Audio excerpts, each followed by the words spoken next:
Cell cycle. आज हम पढ़ने वाले हैं cell cycle. Cell cycle basically दो फेजेस में डिवाइडेड होता है। पहला होता है इंटरफेज और दूसरा होता है एम फेज। एम फेज जिसे माइटोसिस फेज भी कहा जाता है। सबसे पहले हम इंटरफेज को जानेंगे। इंटरफेज ये सेल साइकिल की एक ऐसी फेज होती है जहाँ पर प्रिपरेशन होती है सेल डिवीजन की। सेल डिवीजन से पहले जो भी रिक्वायरमेंट होती है वो हमारे इंटरफेज में होती है।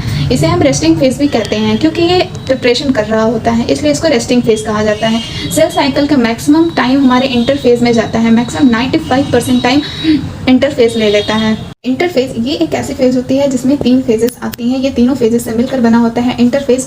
इंटरफेस में पहला होता है G1 और दूसरा होता है S फेज एंड तीसरा होता है G2 फेज। जीवन फेज एक ऐसी फेज होती है जहाँ पर सेल की ग्रोथ होती है और वहीं दूसरी फेज होती है S फेज जिसे सिंथेटिक फेज भी कहा जाता है। सिंथेटिक फेज में डीएनए का रेप्लिकेशन होता है। डीएनए रेप्लिकेशन का मतलब होता है कि डीएनए अपने ही जैसे एक और डीएनए को बनाता है, अपनी ही कॉपी करता है। और तीसरा फेज होता है G2 फेज। G2 फेज में सेल डिवीजन की तैयारी होती है। इसमें सेल डिवीजन करने के लिए अपनी प्रिपरेशन करता है, प्रोटीन का निर्माण करता है।